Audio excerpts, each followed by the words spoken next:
Angus Energy is an AIM-listed energy transition company with a UK onshore portfolio of clean gas development assets, geothermal projects, and a legacy oil-producing fields. Angus has a 51% interest in the Salt Fleetby gas field on the East Lincolnshire coast, with first gas due in May and a new sidetrack to be drilled thereafter. Planning permission for Brocken is to continue production in the Weald may well be given tomorrow. So in a nutshell, that's the important stuff you need to know about Angus. With us to discuss all this is the CEO from Angus Energy, George Lucan. Welcome, George. Thank you very much, Donald. Excellent introduction. Yes, Donald. Well, we do have, as you say, some legacy oil fields. I hope to be giving some news on them in the forthcoming fortnight. And we do have some excellent geothermal projects, which are very much grab the heart of some of the younger members of staff here, as they're very enthusiastic about seeing energy in transition. But above all, we have a large gas asset acquired from the Russians. When you could still acquire things from the Russians. A couple of years back, we acquired a 51% interest in the Salt Fleetby gas field in Lincolnshire, which was formerly the UK's largest onshore gas field. And that was stranded by the closure of a nearby refinery. We undertook to reconnect it and process our own gas without the aid of that refinery. So we are classed actually as a refinery under EU laws. But it is the only combined extraction and full processing plant I think the UK's probably ever seen. So it's quite unique. And we're in the run-up, as Donald said, to a first gas day at the end of May. And I was going to walk people through the progress we're making toward that date. It's a very exciting time for us. Angus has been short on cash flow for a couple of years. Many of its oil fields were difficult to work in a changing regulatory landscape. And this is the big break for us and for shareholders to be back into a full cash producing company at an excellent time, obviously, for gas prices. So just by way of context, our CPR in October of last year, when the average forward curve we're relying on is more like 70p a therm, we're looking at 2 or 3 times that, and some months more, that price. So that CPR was saying a 90% P90 value, it's a 90% probability of 24.7 million, and our market cap is well below that, and well below where it would be at a higher gas price. But I'm just going to jump straight into some of the challenges we have faced in putting together this gas field. Just make sure everyone can see my screen there. This is the actual field itself. What you see here, I'm just going to minimize that, is here are the wells itself, and there's actually also the export line. And what we have is 2 lines running all the way around. We call it the ring bay, and running through various bits of process kit, beavering off to a bit of storage or a bit of flaring. There'll be virtually no flaring, and then reverting back, second line, to that export line. So those are the 2 wells. There's 1 well there. There's another well on a site about a kilometre up the road, and there's a sidetrack we're going to drill right here in the centre in June. Right now, these 2 wells were shut in back 5 years ago, so they're all pressured up to 85 bar. They're good producers. They were producing for many years. They've got reliable production profiles. So it is unusually and genuinely just a matter of turning them back on. And we have tested their ability to deliver in terms of making sure the valves open and shut, making sure there is flow at the expected rate. So we'll turn that on, but just to give you and walk you through this slide, what we'll do is we'll just walk up this section here and around to here, and I'll run you through what's gone on, what's been done today. All of this pipework here is now all in under this bridge here and up and to here.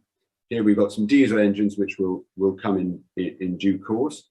They're actually hard. They're barely used. They're used to start the compressors, but as soon as the compressors are running, we'll use a gas engine, and we'll use our own gas to power it.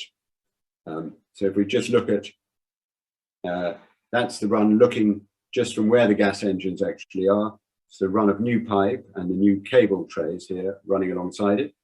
That's actually an electrical control room, which gives you an idea of the considerable amount of pipe work involved in a facility like this.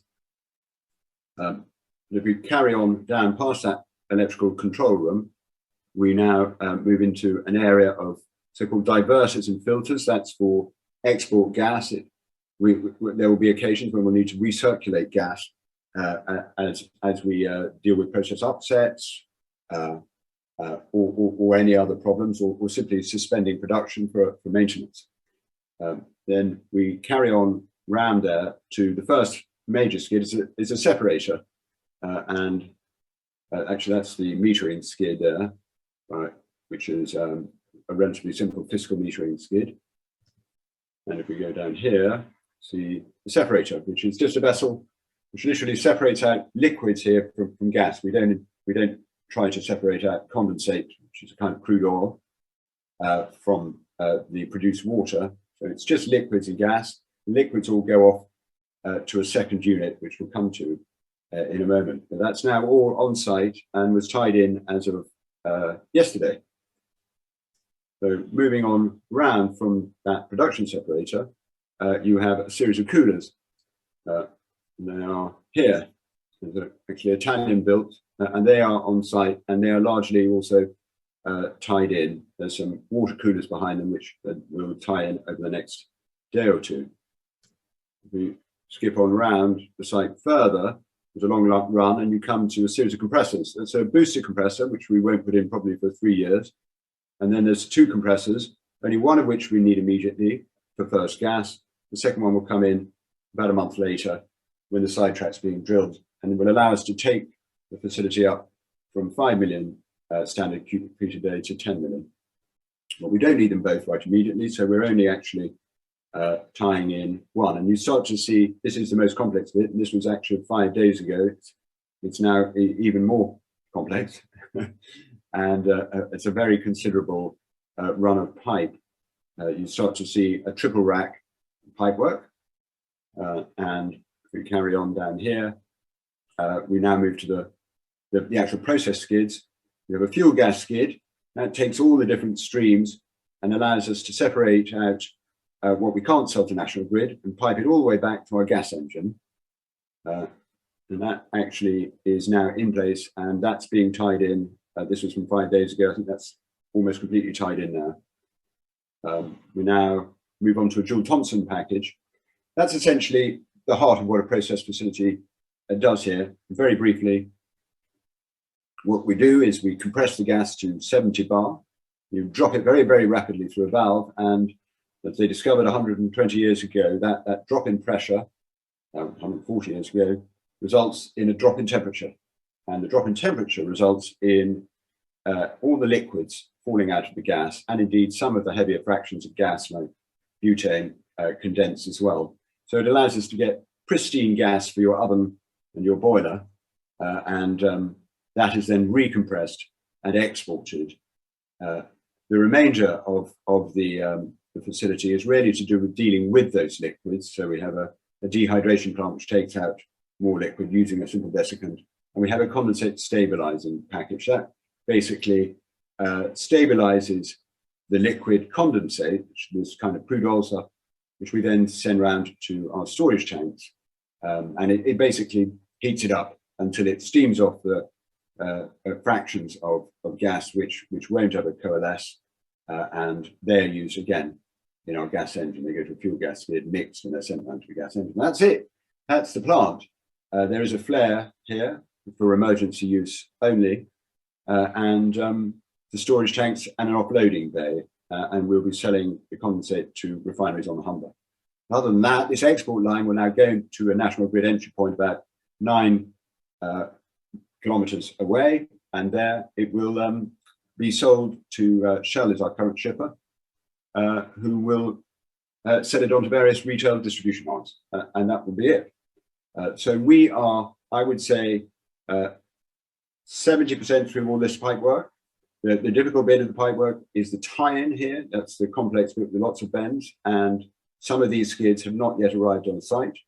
We'll be publishing a schedule tonight, an update of the remaining ones. The last one is due in early May.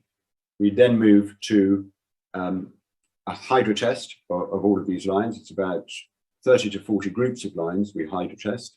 And then we hopefully have declaration of mechanical integrity in the middle of May. And we proceed to a wet commissioning phase. That's where we actually backflow gas initially from National Grid, all the way down that export liner, back into the facility to purge the facility, very briefly to flare, and then we will start forward flowing gas from our wells until they run through our various process units and through a metering skid, which is electronically connected to the National Grid, until National Grid rings up and say, yes, you are on spec, you're free to make what are called nominations, and we hope to make those nominations in short order right at the end of the month, beginning of June. I should say that it is a tight wet commissioning timetable, but this facility is somewhat unique. It's very small, and it's designed really with very little variability in operation. So this thing either works or it doesn't work. If it doesn't work, there will be an enormous amount of egg-headed designers with egg on their face. But it will work. There's not a lot of variation we can do. We can change the speed of the compressor. We can slightly change the boiler on the condensate stabilization package. But ultimately, this relies on a temperature drop and a pressure drop, and it works or it doesn't work, and it will work. So wet commissioning we don't see as a multi-month affair, as it is in some more complex facilities. So we hope to be transformed into a cash-producing company during June, and it will be a tremendous moment for us, and indeed quite a moment for the onshore industry. We haven't seen anything like this for at least 50 years. I'm just actually going to go on and show you just a few other slides. That's the actual flare as it's now standing, and these are the storage tanks now in place. They're being tied in today. There's an enormous amount of electrical tie-in. We've got a control room up here. We've already laid cabling to here. We're well assisted on commissioning by OSL, who will be coming on. We came on today, in fact, for a review, coming on tomorrow for a review session. And these are the other providers. So happy to say that nearly all of our equipment was either sourced or finished here in the UK. It's a very good company. We've had, generally speaking, enormous efforts made in this supply crisis, which I think other people in other industries who are not as close to cash as we are going to experience some very considerable difficulties, because the situation has unquestionably got considerably worse in the last 8 months. And I'm very, very relieved that we have all of our equipment either on site or just about to be delivered, frankly. And Donald, I'll stop there. We're excited and we're very close, and we had fingers crossed, and we're praying and working hard. Okay, you cracked on through there. That was very interesting. Thank you very much indeed. Paul Thomas is the first of your questions. We've quite a few questions asked beforehand. You've created quite a stir, so well done. Paul Thomas asks, most if not all shareholders would like to ask if Salt Fleet be bar any unforeseen events. And of course, we're all aware of unforeseen events, but bar those, will you indeed be producing fast gas by June the 1st? Yes, we hope so. That's our target. We will fight like mad to hold that target. And if we are out, we are now, we believe, hopefully hours. So we're going to fight like mad to hold that time. Okay. And someone who's only got a pseudonym, so I don't really want to use a pseudonym. They're asking that the cable pools seem to be a bit behind schedule. They think. And his nickname is Sparky something. So I think you might find he's an electrician by trade. But are you a little bit behind on your cabling? It has come in. The cable pull has come in a tiny bit late, and it's a complex arrangement. You can't put down the cable trays until there's a certain amount of pipe work down and a certain amount of civil engineering finished. Because some of the civils work ran a bit slow in places, the trays didn't go down, and yes, the cable pulling is now slated, I believe, for the next 5 working days.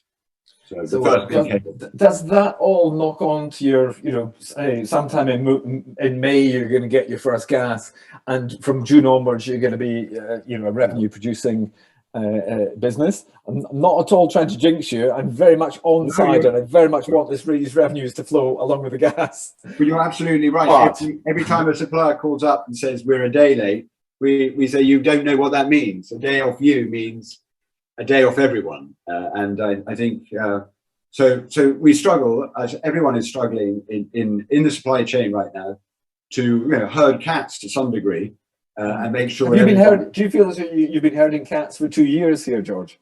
Well, there's a bit of that. When we started out, nobody wanted to lend any money to onshore gas, and it took us better part of a year and a half to raise that money. And I don't think anyone thought we would. And now, having raised it, of course, the gas price goes through the roof. And now, isn't that the way banks and lenders? They don't want to lend until it becomes a surefire thing. And once it's a surefire thing, you simply don't need it. Yes, that's the one. Yeah, it's always the same. But I don't want to call our suppliers cats, because they're not. They're all great companies actually, and they're all really professional. But they're all struggling with a supply chain of their own. Some bits come from China, some bits come from Bulgaria, some from France. So that wonderfully functioning supply chain of 2 years ago is gone. It is absolutely gone. What about the sidetrack well? Put that in context for us. What work do you need to do there? When does that begin? Talk us through all that. Well, we were lucky there. I will tell you that we spent some of the money on the rig back in July with an October delivery date. It didn't even hit the shores of the UK until the beginning of January, and we're very very happy to be looking at that sidetrack in June, July, because so you've got the rig on site, have you? We don't have the rig on site. We've got the rig in a yard not far away. I think not far from Sheffield. And okay, but you have it under your control. Yeah, and we go and look at it and prepare reports on it every 2 weeks. So yeah, that's good. The other suppliers are all good for the date. We're all talking about equipment that already exists, from everything from mud machines right the way through to cold tubing. So we've got what we need there. And how long does it take you to drill a sidetrack? I think including sort of start mobilization, demobilization, we're looking at 50 odd days. I might have to clarify that. I think the actual drilling part of it's much shorter, but there's a fair bit of work before and after. So we did an interview together before this webinar, and you were absolutely certain the sidetrack was going to work. Is there ever that degree of 100% certainty in the world of gas? Is there a possibility it may not work? No, it's not that it won't work. I think it will work. What you might have, which would be painful, would be complications in the drilling, which required remedial works during the drilling program. So we built in some contingency into our forward planning for that. But it's things like losing assemblies downhole.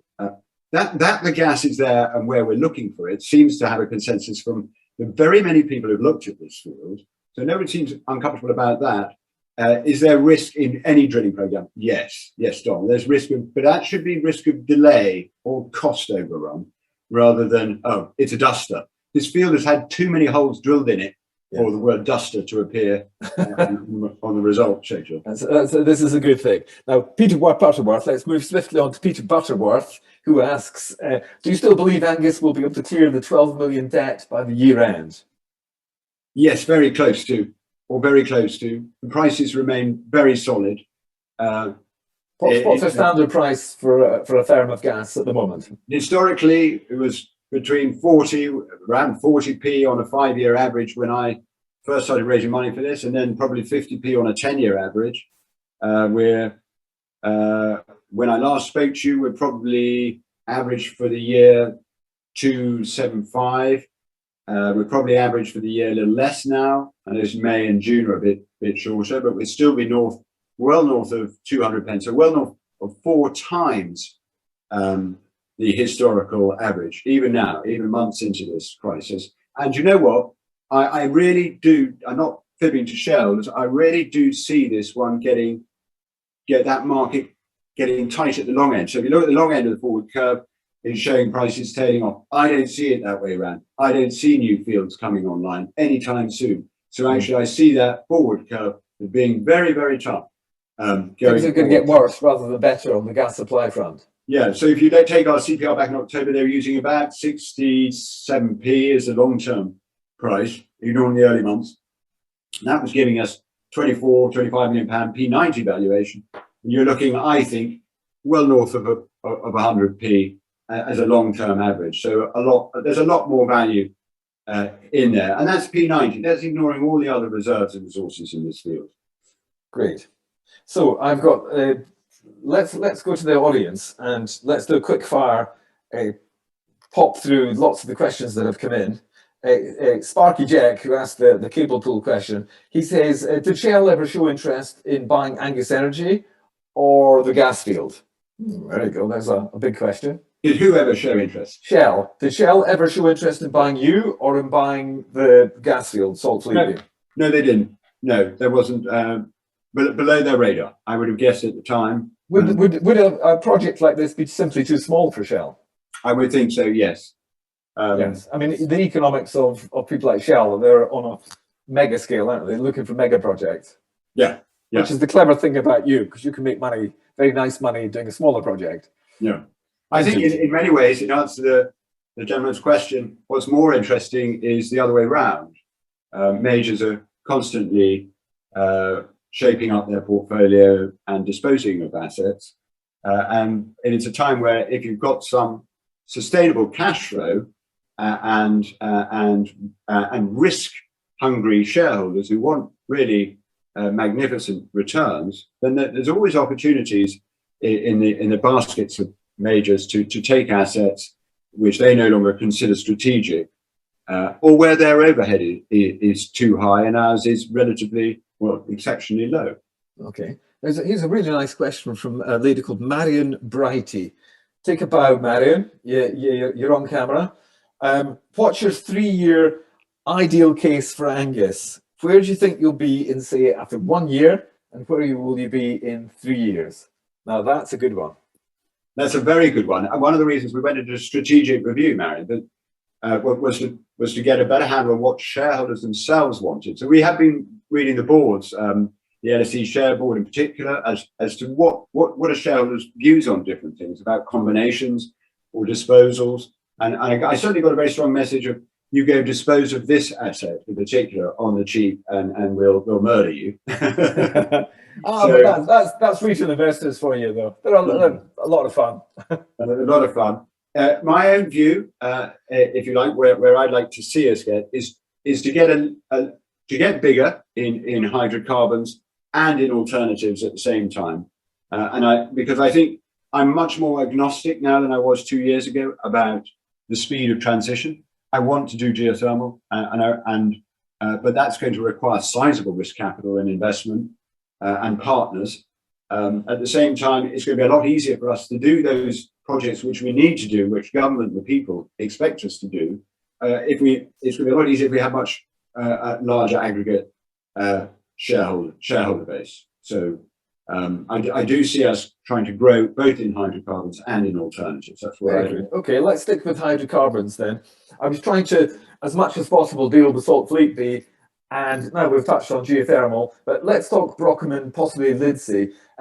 Paul Thomas asks, how do you view the prospects of Brockham and possibly Lidsey, in addition, coming on stream within June? Well, that's in the lap of the planning gods, isn't it? No, Brockham isn't. Brockham, I think I'm hopeful, as I started out, I think I'm hopeful of delivering some good news there. And there, you're right, there's the second phase of Brockham, which will require a planning result. There's a planning committee meeting tomorrow, fun enough, and on whether or not we'll be allowed to perforate an existing well there and close out the Kimmeridge, which was the story on which the company was founded. The Kimmeridge has not turned out to be the success it was, but there is another reservoir there, the Portland, which has been a reliable producer, and we think could produce a meaningful. If you get the go-ahead, what does that mean in terms of barrels of oil per day, and how many wells will you have going on Brockham and so on? Just fill us in on the high-level stuff. I'm conscious by being my wrist at my nomad about making forward-looking statements or wild assertions, but I think we could, without even if we don't get this permission tomorrow, I think we could probably achieve, north of 50 barrels a day with this perforation. I'd like to think we'd be in the higher hundreds, so not non-negligible amounts of cash flow per annum, I have to say, for a company with a very, very small overhead. At the current oil price, how much would that mean per annum?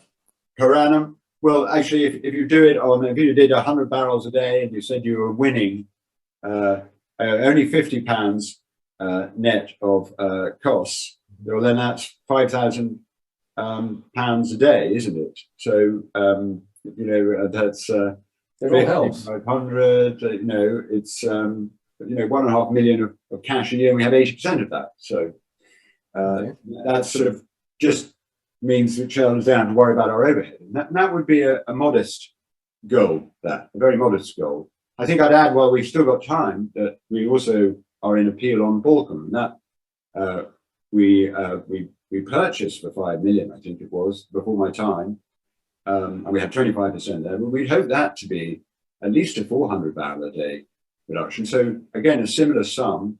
And I would hope Lidsey actually might even be the most exciting of all, but that will take longer. That will definitely take longer, although we may. A very quick answer on geothermal. Is that now on the back burner? Peter Butterworth asks, is it geothermal on the back burner due to current activities at Salt Fleetby? Yes, basically. Yeah, we haven't been able to progress it at anything like the speed we wanted to, and I'm very regretful of that. But is that because the technology is simply not quite there? No, not at all. No, all those projects are going on in the background, but we haven't been able to throw the management time and focus we wanted to have moved them any faster. And I think if shareholders, I'm doing what shareholders would want, which is getting the cash flow asset going. Oh, you've got to follow the money, George. You've got to follow the money. Yeah, you bet. So I hope they're not going to be upset about it. But yes, that's probably, I've lost a month or two there. Okay, George Lucan, CEO at Angus Energy, thank you so much for joining us this evening. There we go. That was good value for money, George. Thank you so much for joining us. No, my pleasure. I'll stay on and watch. Fantastic. So my next guest up is AEX Gold, and they are an independent mining company with the largest mineral portfolio of gold and strategic mineral assets covering over 4,000 square miles in southern Greenland. I've said before, southern Greenland, I've now learned, is absolutely the place that you want to be, and that's where this company is, with a massive portfolio there. And this includes the 2 known gold belts. AEX's principal objectives are the identification, acquisition, exploration, and development of gold and strategic metal properties. Now, to you and me, that means battery metals and more. Believe me, AEX have all sorts of interesting things in their portfolio. The principal assets are 100% interested in the Nalnak project, which is an old gold mine in the south of Greenland. And that is what they describe as an advanced exploration stage project with an exploitation license. That takes 10 years to get in Greenland, by the way, so that's no small thing. And that includes the previously operating Nalnak gold mine. Eldur joins us tonight. Welcome, Eldur. Thank you, Donald. Thanks for having me. Oh, it's fantastic to have you on. Thank you so much. Well, yeah, I'm delighted. Okay, that was a thumbnail sketch of AEX Gold. Give us the deep dive. No, I certainly will do, and I think I'll be kind of taking you through at least the first part of our presentation, and then giving us some time for questions and answers towards the end of that. But I'm glad and happy to be able to present in front of this crowd here. AEX Gold, as you mentioned earlier, is primarily focused on South Greenland. We are, as I like to explain it, in an elephant country. Greenland is half the size of Australia. It's one of 3 frontiers in the world that is yet to be explored. If you include Greenland, Afghanistan, and Colombia, the rest of the world has been mined and developed. But Greenland is at the forefront of the frontier that is left, and it's an OSCE jurisdiction.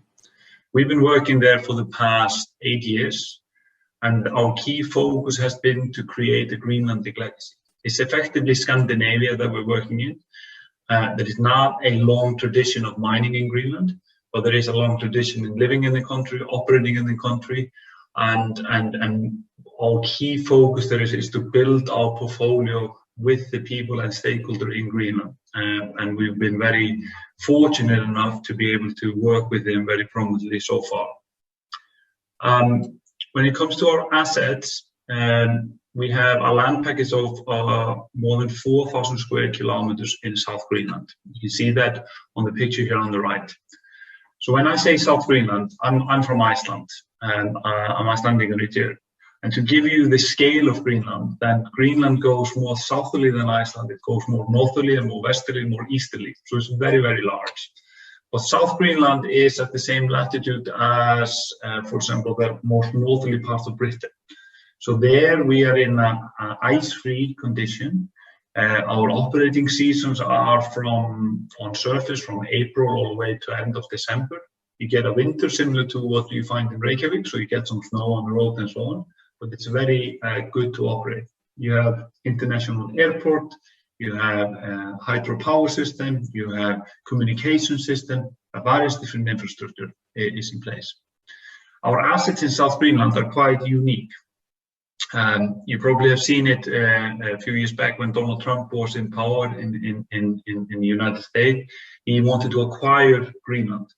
And one of the key aspects why he wanted to acquire Greenland was due to South Greenland.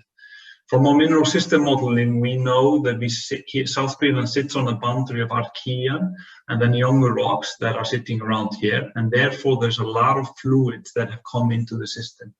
So this area consists of many of the largest rare earth and gold deposits that currently exist in the world.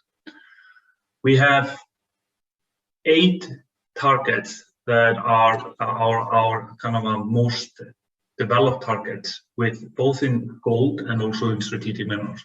On the one hand, we have the past producing mine of Nalunaq, which I wouldn't call an old mine because it was in production from 2004 to 2014.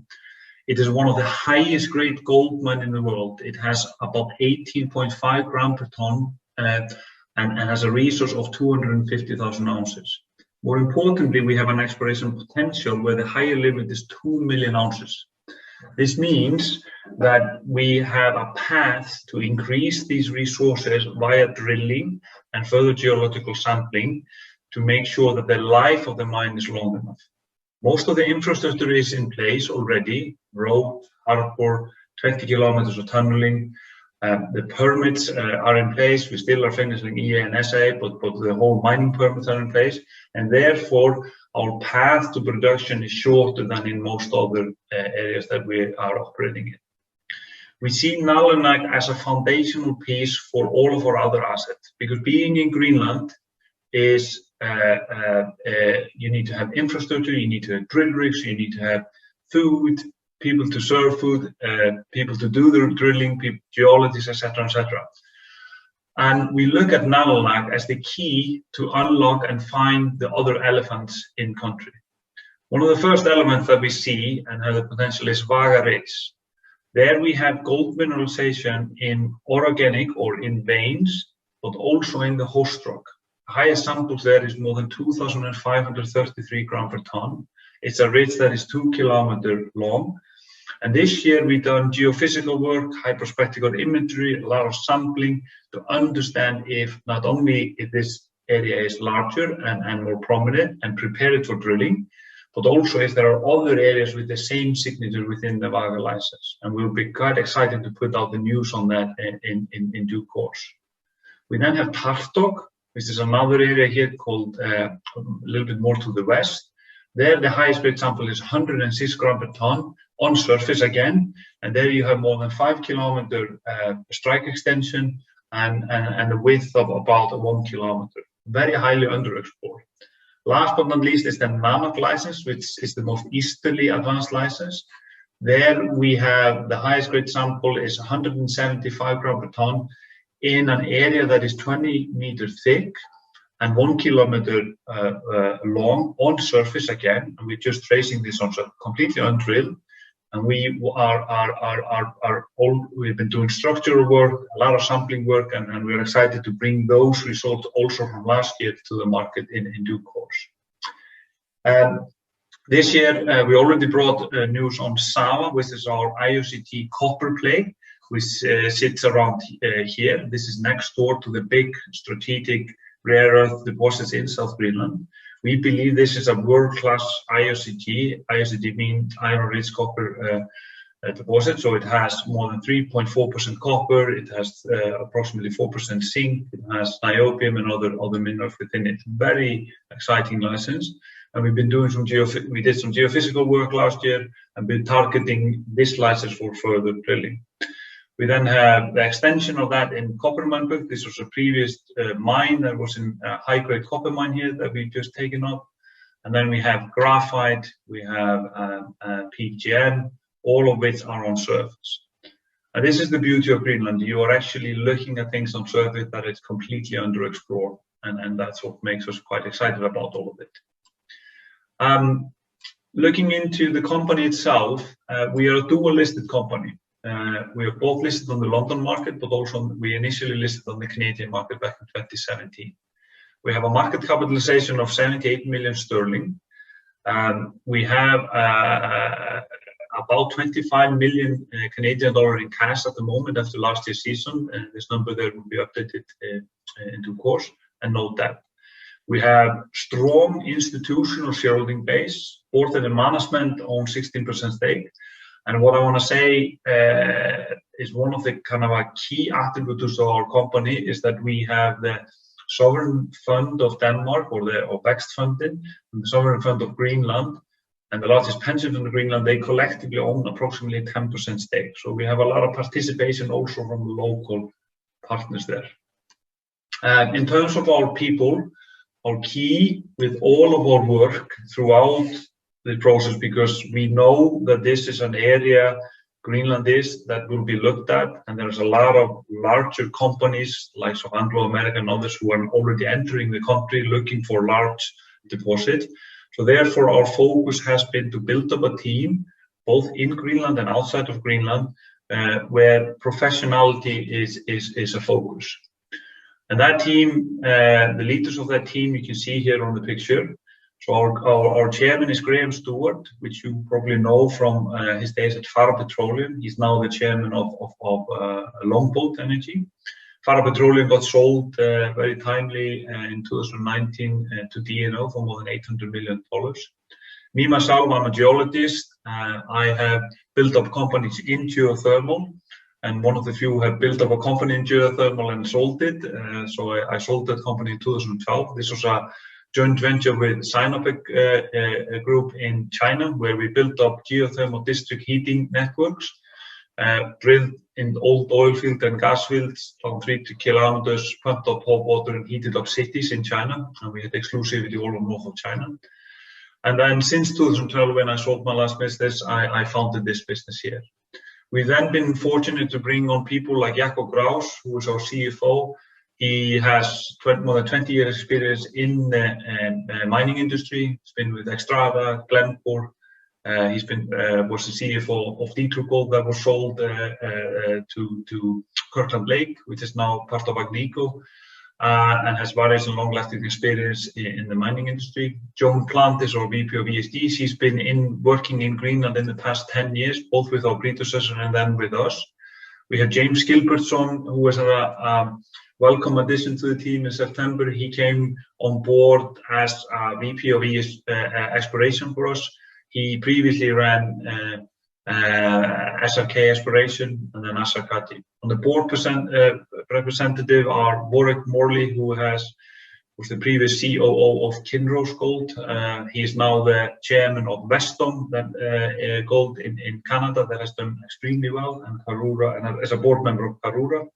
We have Healy, who is a board member of B2 Gold, and a successful career especially related to many of the ESG factors. We have then Siggi Þorkelsson, who has a long-standing and prominent career in finance. Line Frederiksen lives in Greenland and is a CFO of a telecommunication company in Greenland. And then David Newhauser, who is a shareholder and one of our initial investors and prominent investor in the research sector, both in UK and Canada.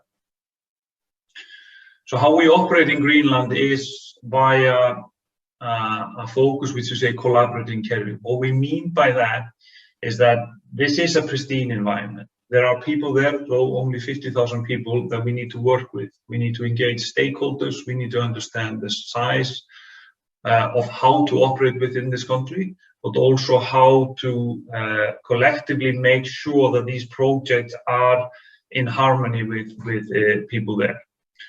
And throughout our year there, we have been focusing on the environmental bit and how that can support our business. So from my experience myself building up both geothermal and hydropower projects, we are looking at hydro and actually wind to utilize as a primary source for energy for our mine.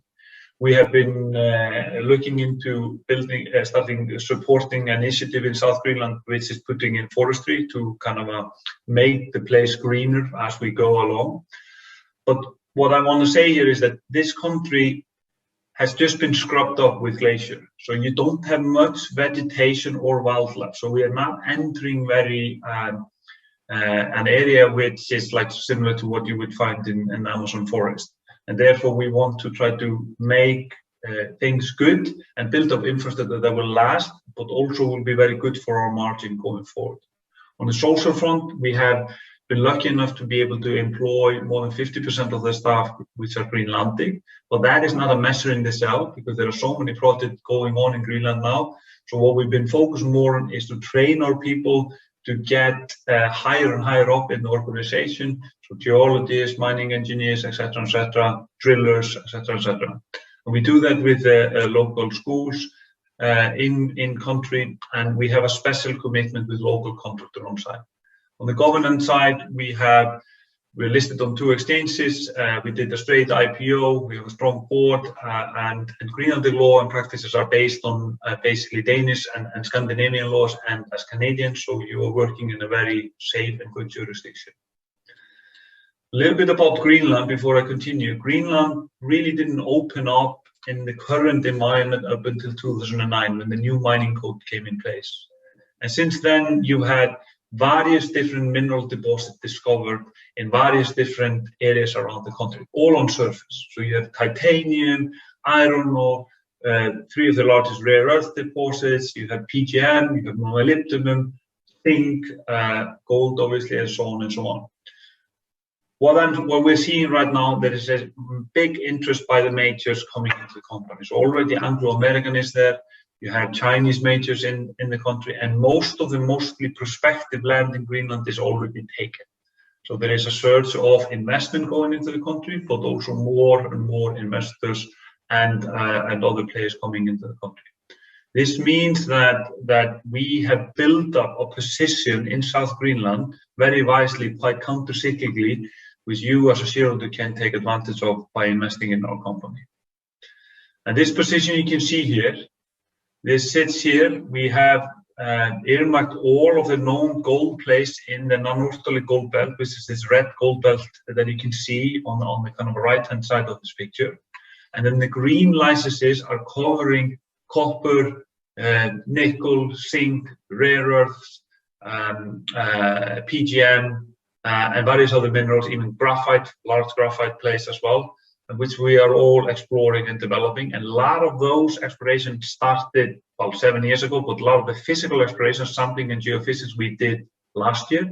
And we will be updating the market in coming weeks and months with all of those results. And we will be heading into an exploration season by mid-May to continue our work in country. In relation to our most advanced asset, we have this kind of a saying of being innovative and agile. You're working in a country, as you can see here, that has ice and bare rock. So you're not working in the middle of England. Your operatorship means a lot. And having an operating base and knowing how to operate is quite important, because the geology there is very sound, and the jurisdiction. And what we want to do is that we want to leverage Nalunaq. And how do we leverage Nalunaq? Well, we've been focusing on resource de-risking, drilling, defining the structural model, which we call a geological model. We've been drilling also to increase the resources. And then to do all of these things, we built up a camp, and we finished our construction study for overall build-up of the processing plant and infrastructure around the Nalunaq project.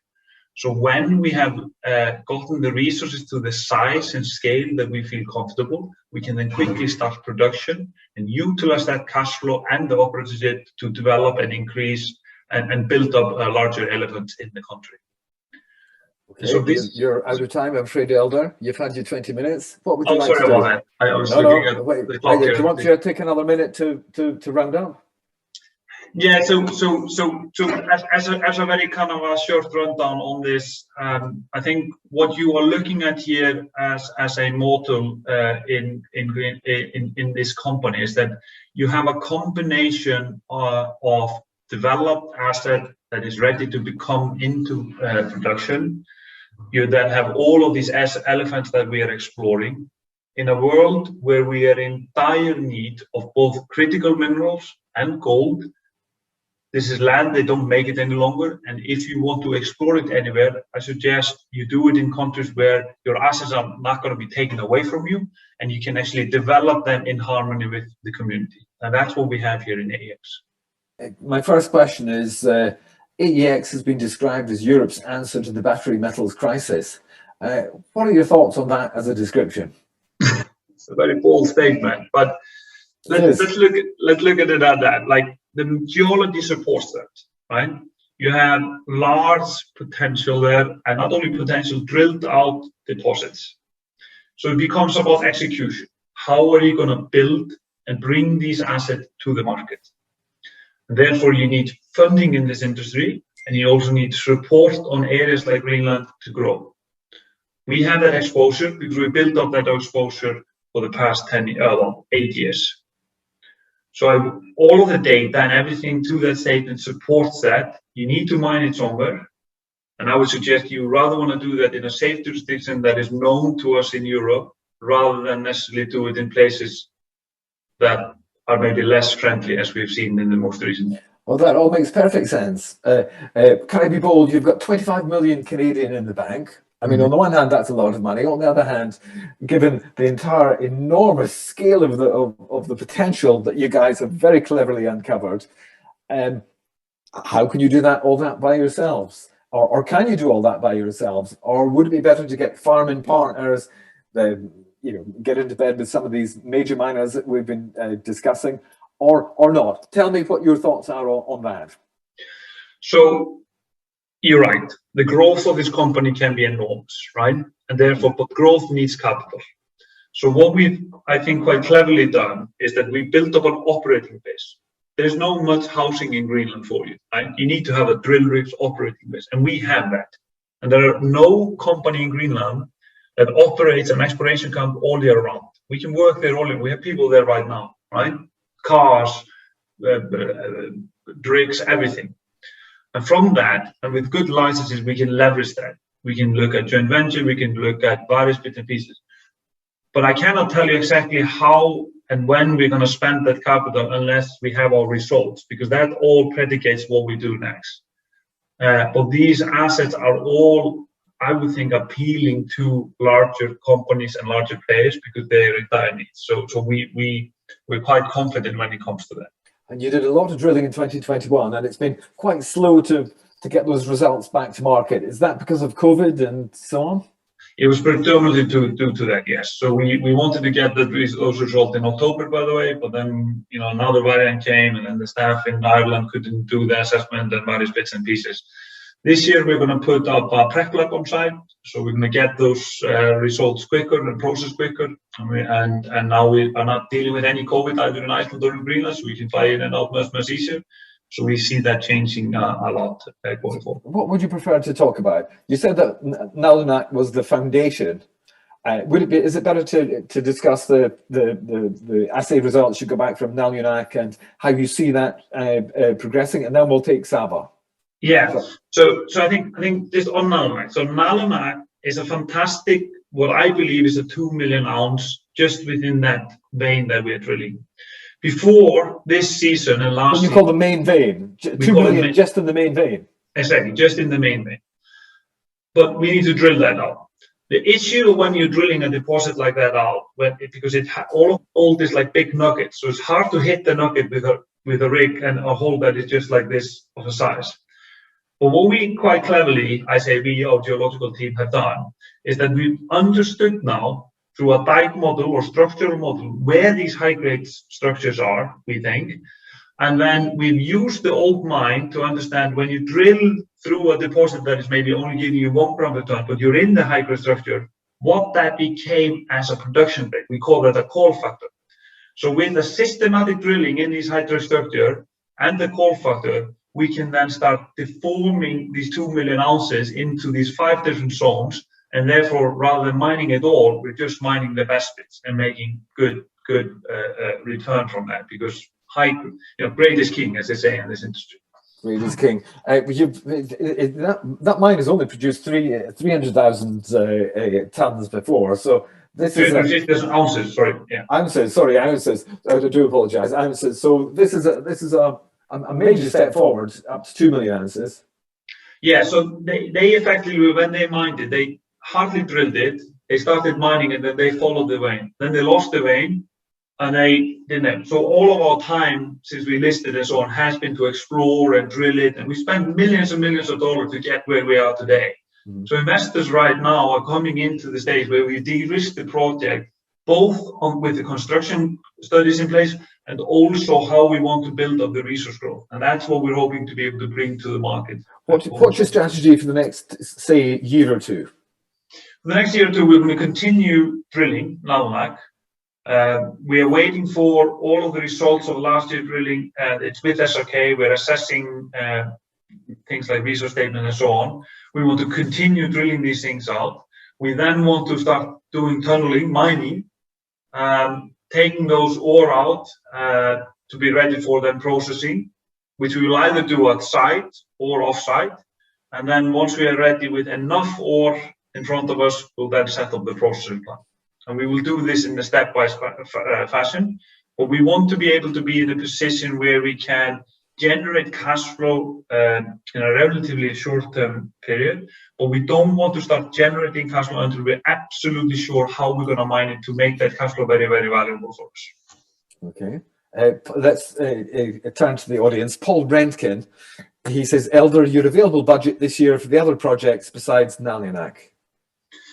So the available budget this year is a little bit dependent on the results that we're getting from the other assets, right? But how we've which all seem wonderful, to be honest. So doesn't that give you a headache, and a good headache, but a headache nonetheless, in that everything is fantastic, so what do you go for first? How do you work out where to spend your capital? Yeah, so what we do, because this is Greenland, we planned everything like it's a good result or like bad result, we don't do anything, right? But if it's a good result, we plan that, right? So we allowed ourselves to plan drilling in places like Vagar, in Sava, and then geophysics in other areas to plan them for drilling next year, subject to the fact that they come out good from the results we're getting. Well, Sava, let's take Sava. Sava has come out good by any metric.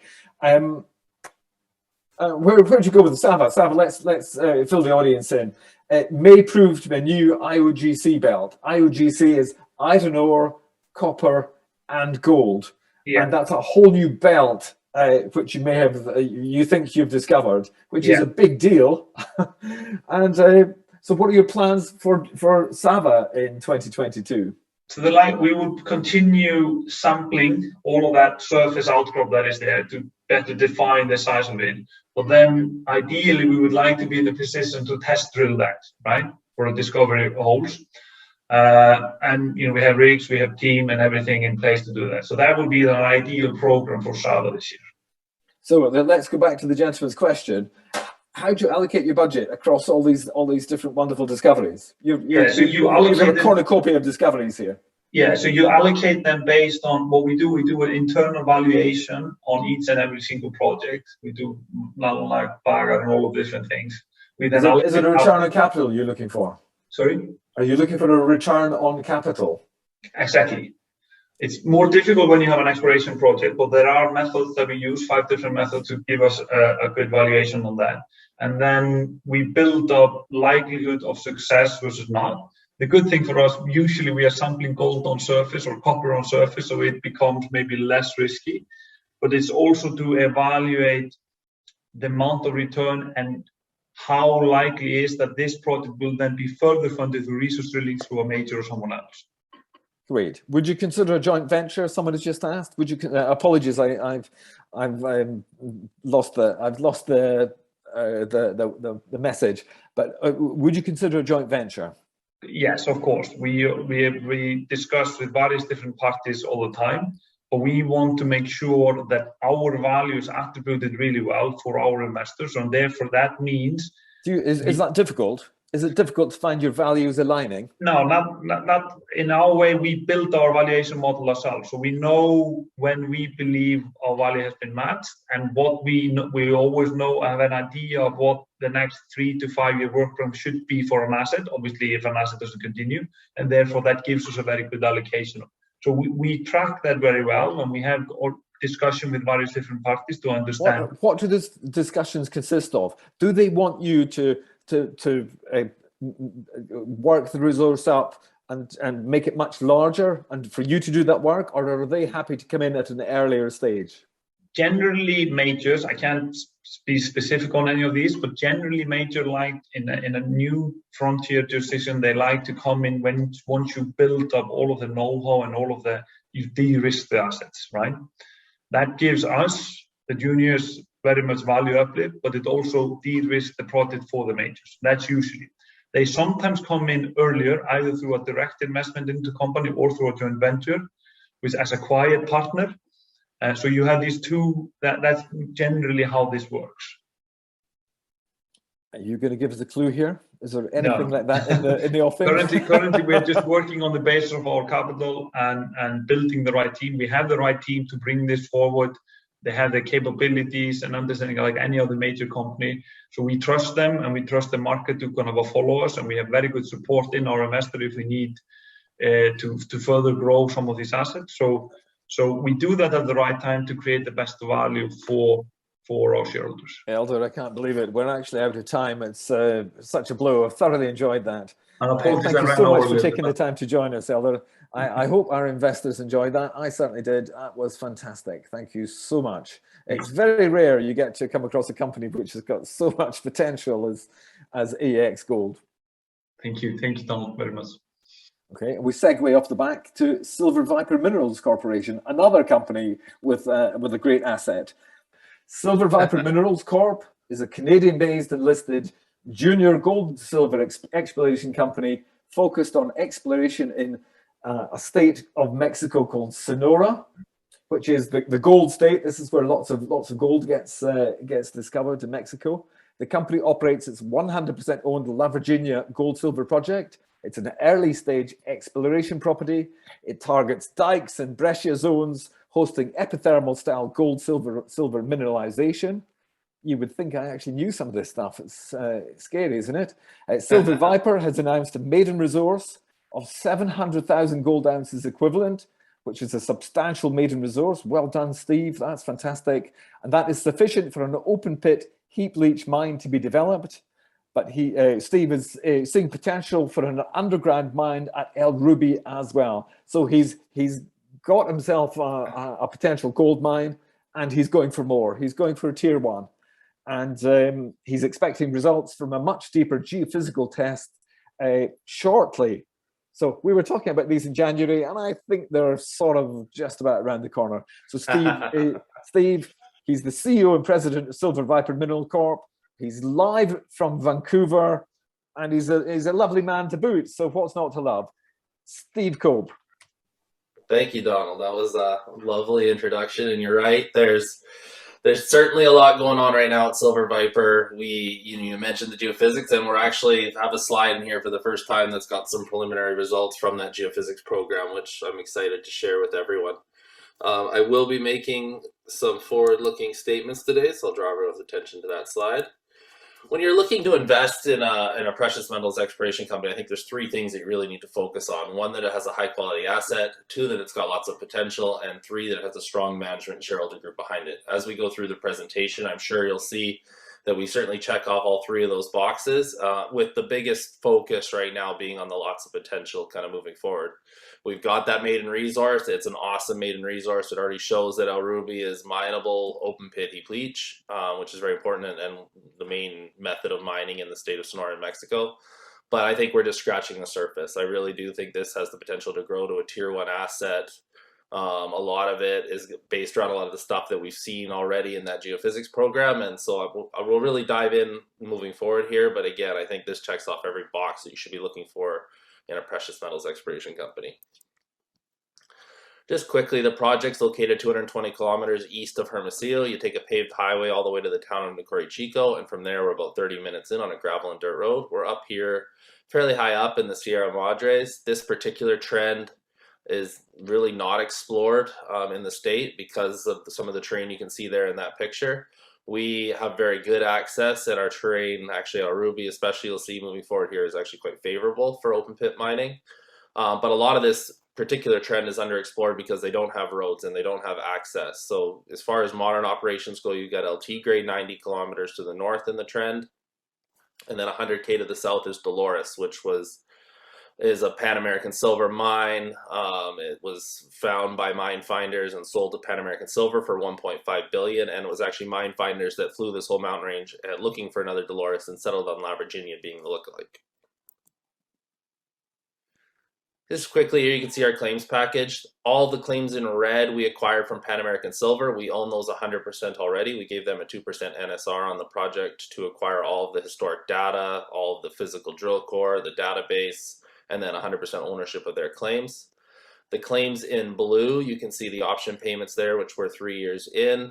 We have our 4th payment coming up here in the next couple months. Heavily back-end loaded on purpose to allow the money to go in the ground, drilling to evaluate and build value in the project. Of note, though, that final payment, half of that can be paid in shares at our discretion. There's also a 2% NSR just on those blue claims, which we have the right to buy back for $2 million in the first 5 years or $3 million for the life of the project after that. I won't spend too much time on this slide other than you can see a picture there. That is El Ruby. That is the flat plateau. It's 2 kilometers by 2 kilometers, in diameter.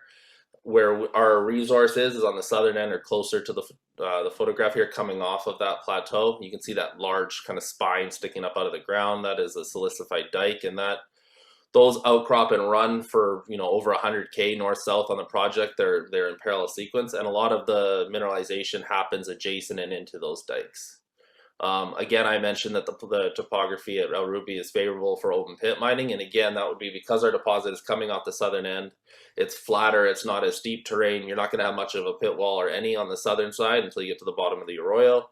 So again, very good for strip ratios, good for, just gravity being your friend. And then we've got lots of land off to the west that you'd be able to build your mill right up on El Ruby, depending on what we end up finding there. But again, very favorable. We got water year round.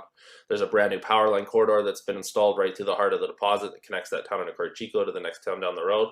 So again, lots of exciting things happening, and again, very good environment for finding mining. And this particular state of Mexico is the #1 gold producing state in the country, and I believe #3 in silver.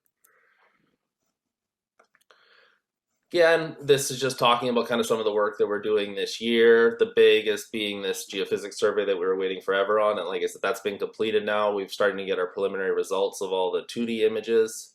And then, in the next couple of weeks, we'll get a final package with all the final data and the 3D imagery that they'll create for us. But just right off the bat, these are what the 2D images look like, these two images on the right. And up in the left here where the circle is, you can see kind of that resistivity high that is El Ruby. And then in that image below, you can see where it says blind target and a very, very large resistivity target. We believe that, you know, we did this geophysics looking for what would happen at depth below El Ruby. We see sulfides that are coming up in our core that have been blasted from deeper that run extremely high grades of gold and silver, as well as high grade base metals, which we don't see high up in El Ruby. And so we've always said there's something feeding this of size down below. We had one fund take a large investment in us based on a model that the big win on this project would be at depth. And so, you know, I'm not a geophysicist, but that's a pretty obvious target when you compare what El Ruby looks like and seeing the resistivity there and this thing at depth.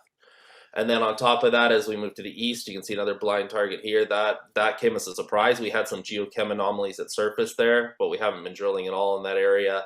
And so again, another very attractive target. And we've put a couple of shallow holes into Peridonis, but it looks again like there's a very nice target at depth on Peridonis. So that's just one small portion of the geophysics that we've got results back from. We're really excited about this El Molino South area that you can see on the image on the left where El Molino is and the lines were run. We've just had some recent very high grade chip sampling done down in that area, which, you know, that would be potential for another parallel trend to El Ruby. And, you know, you find a few more El Rubies and you're up to a tier 1 asset very quickly.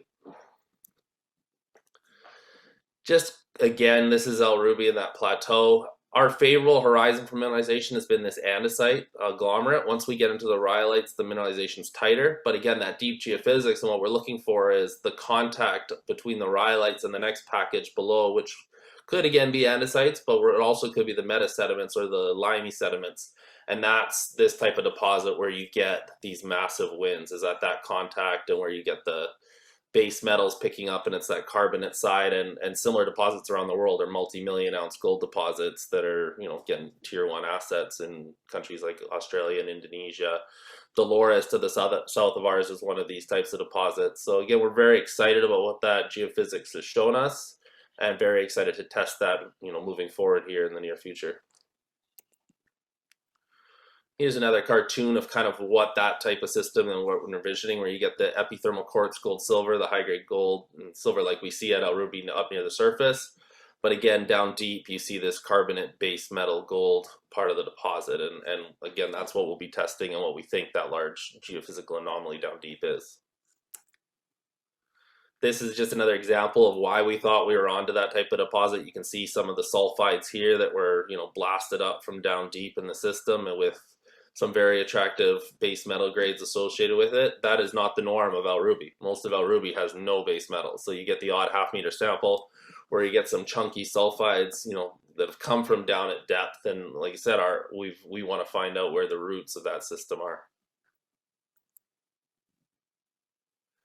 You know, when we got involved, there was a historic area about 3 to 4 kilometers south of El Ruby that was, you know, they drilled over 50,000 meters between Pan American and mine finders on the project. But we saw right off the bat when we were evaluating the project that, you know, this portion of the project had never even been mapped. It hadn't been sampled. And El Ruby was our #1 target. We put 5 reconnaissance holes into our first phase of drilling on the project, made a discovery. Since then, El Ruby has gotten bigger and better, leading right up to that maiden resource that we've referenced a couple times, the 700,000 gold equivalent ounces, split about 60% gold, 40% silver. You know, it's been a fantastic discovery, and I think there's a lot more to El Ruby, like you said, at depth, but also expanding the open pit portion of El Ruby as we move north along that plateau all the way up to Ruby North, which sits on the very end of that plateau, where we've got a lot of really good geochem samples, and we've done a little bit of drilling up there that's shown that it's mineralized as well. Probably hard for a lot of people to see, the numbers are very small, but again, you can see some very flashy, very nice high grades. That's our main breccia structure. But what makes El Ruby special, and where we talk about the open pit heap leach mining, is that we get this breccia structure that runs these kilogram plus silver numbers and high grade gold.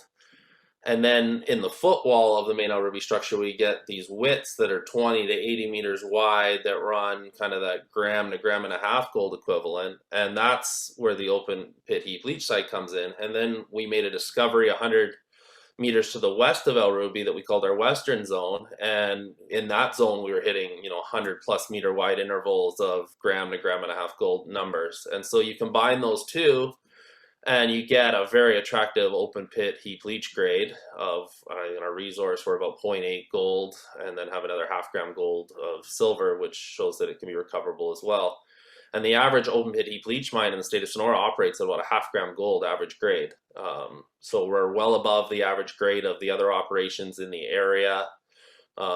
We've got very good recoveries. So, and the main thing about those open pit heap leach operations is just adding tons, and that's what we're going to continue to do at Ruby. But a lot of them start at 500,000 gold ounces, and then they just kind of keep operating until they run out of ore. So, that's not our model. It's not ours to jump in, but that's why I think we've already got something that's very attractive for the smaller miners to get involved with. Now what we're trying to do is convert it into something that the big major mining companies are going to want to buy and operate. Again, just some pictures of core, and you can see the outline of where our pit is. We'll jump in here. You can see our maiden resource, the bulk of it being El Ruby, and then the rest of this is the historic area where Mine Finders and Pan Am were focused on. Having El Ruby allows us to put some open pits, or some open starter pits in that historic area, but the topography there isn't as favorable, so you do lose a lot of ounces at the current metals prices that you'll gain back as metal prices move up and you can expand those pits. But you're able to put those pits on there because of what we have at El Ruby, and showing that we would already have enough tons and ounces in that area. And then we've started a small underground resource on the historic area. There's no underground resource on El Ruby yet, and I would look to start to develop an underground resource on the next resource update. And one of the reasons we want to do that is you can see here on this image kind of the block model, that just a little bit of the block model that's outside of the pit shell at the moment. And there wasn't enough tons there to include it in an underground resource, but that was running about 15 grams gold and 300 silver just in those blocks. So if you were mining it, you'd scoop it up with a shovel. But again, very attractive, and showing again the potential for El Ruby in an underground resource as well. Yeah, this was one of the original sections that started to show us that we weren't on to a traditional Mexican epithermal model. And the main reason here, you can see in this same hole, you had high-grade gold and silver at surface. 300 meters down, you still had high-grade gold and silver with no base metals. And in a traditional Mexican epithermal model, base metals would be taking over from the gold and silver at that point, and that's not the case here. So that's where, again, we're talking about that gold carbonate base metal system, and something at depth that's feeding this, that yes, it's epithermal in nature, but it's not your traditional Mexican vein. We've got our disseminated bodies, we've got this stuff coming from down at depth, and so I think it does show that it's got a lot of size potential that a lot of the other Mexican kind of epithermal systems just don't have, or it would take a lot more drilling to prove out the ounces, because you're following a single vein for a long ways. This was done after our resource, and one of the things that we've already done this year is we've been filling in the drilling to the south. So again, we've already expanded on that resource. It'll be included when we do the next resource update, but there's about 300 meters here to the bottom of the arroyo where we filled in and have mineralization all the way down to the bottom of the arroyo. We had done some shallow hole, or some holes down in the bottom prior to the resource. They were spaced out too far that they wouldn't be included in the resource, but that has filled in fairly nicely as we move down the resource. So again, we'll be adding ounces into the open pit portion. To the north here, again, this geophysics is really going to help us vector in, and we're seeing kind of how El Ruby is shifted to the north, which we'd always suspected. So that's going to allow us to vector in moving forward here and continue to expand the open pit to the north. Metallurgy, always very important when you're looking at deposits like this. Again, very good recoveries in gold, above 90% across all the grade ranges. And silver even leaching very well, and especially in the low-grade sample, leaching at 76% is great, because that makes it a very big component of any open pit heap leach operation, especially with the amount of silver that we already have on the project. One of the benefits of our group is it sits within the Belcara group of companies, so that allows us to share a G&A cost amongst 3 different public companies. We've got Barcelli Minerals, Oryx Minerals, and Silver Viper, and then 1 private vehicle that we'd like to take public when we find the right project for it. But it's a group with a track record of success. It allows us to have 3 senior geologists on staff, and they work on all the different projects, even though one will take the lead on each company. And I think that's invaluable, just them bouncing ideas and looking at projects. It gives us a huge advantage over single asset, single company groups. And just quickly, you can see our share structure is still very attractive share structure. Current price is very low. It's created a big opportunity for people to get involved right now. I mean, all of our peers have been coming off, but for what we already have and the catalyst that we see coming, again, I think it's a very easy buy in the market at the moment. You can see our ticker symbols there. We're very strong on the institutional side. There's about 20 funds that own the stock. Those are some of the bigger positions there that you can see. Again, management very involved, and that's a staple of all the Belcara Group companies. Management owning over 20%. We believe the best place to invest is in ourselves. Again, I think we're running a little low on time, and I'd like to get to questions, but ESG is something that's been very important to, as we move forward, and we're seeing more and more investors concerned and wanting to know what we're doing, and it's something we've always done.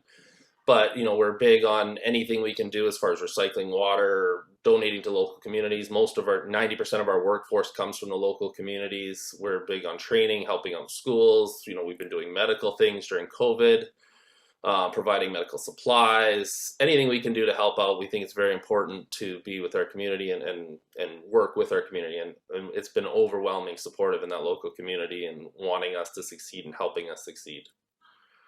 With that, in summary, we've got a high-quality asset. We're in a great jurisdiction, strong management technical team, lots of potential, and strong shareholder support. And with that, I thank you for your time, and it would be great to open it up and answer some questions. Okay, Steve, I'm going to take you back to your very positive maiden resource.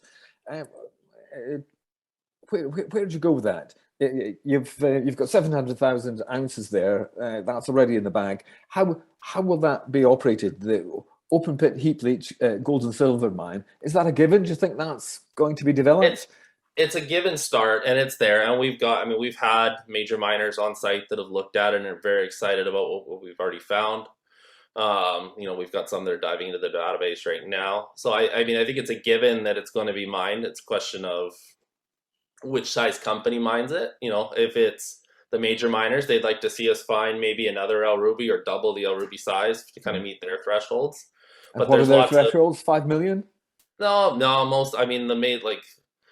Companies like Agnico Eagle, Pan American, they're sitting there. If you're 1 million plus gold ounces in that part of the woods of that type of mining, they're definitely involved and keenly looking at it. One of the benefits we have is that because we've got gold and silver, we appeal to both majors on both sides, especially the silver miners, because there's just not a lot of silver out there. So why is silver so attractive? There's a shortage. It's hard. Those silver producers, it's hard to find primary silver deposits. So you look at silver get used for industrial purposes. Very much so. And when you start talking about, the electric cars and solar and everything and all the components of that, I think the last 2 or 3 years we've operated at a shortage of the world. There's been more silver being used than what's being mined out of the ground. And, even with the recycling numbers, which most people in the industry don't believe are true, that they're able to recover what they can from those complex components, it's still a massive shortage. And the thing with silver and the way it forms in the ground is the easy silver has been found, and it's not like gold where you get it at different depths. Kind of silver close to surface has been found for the most part, or what's left needs a much higher price to be mined. And so as we move forward, and there's such a push for infrastructure and electric cars and all these different components that you need, you don't have the silver. It doesn't exist in this world. And so like a company like Pan American Silver is the second largest silver producer in the world. 70% of their production is gold right now. And they've been transitioning, and that ratio has been getting worse and worse because the assets they do add tend to be more gold dominated with silver credits versus being primary silver deposits. It's absolutely fascinating. Okay, so park that thought there. Let's go to El Ruby at depth. So that's it. We've sorted out your open pit mine. What about in depth? You're talking about the geophysics. How much of that has actually been released to the market, or are you just giving us a bit of a sneaky peek at the moment? I'm giving you a sneaky peek. That was the first time anyone has seen that slide. So there you go. There you go. You got an exclusive in London Southeast. Yeah. No, it's how excited are you by those discoveries? Put those in context for us. Again, it's preliminary, and we'll see what the final report looks like. But I know the geology team is very excited. We went in doing that geophysics, trying to target and see if it would light something up that would show us, is there potential for the roots? Is it close enough that we can go and test something? And there, lo and behold, is a massive bullseye on that preliminary data sitting right below El Ruby. That could be, that was the model. That's what we were hoping to see. We wanted to see something like that. Presumably life is not normally as easy as that. No, I mean we're actually normally a pretty jaded group on geophysics, Oh and God, say it's gone wrong again. geophysics is great after you've already found something and defined something, and then you look back on the geophysics and it shows you like, oh yeah, look, see how it tied in. But we had a model here. Yes, we have a discovery. We know we've already got something at El Ruby, but we wanted to see something, a change in rock type, which that very much shows that could potentially be that contact and where the source of where those sulfides are coming from. And like I said, similar deposits around the world, when you hit into that zone, as long as that's bonanza grades of gold and base metals and becomes multi-million ounce gold deposits. What's Like the Healy, next in my step opinion, then? Do you get a much larger rig up there? Do you start to drill and start to prove that resource?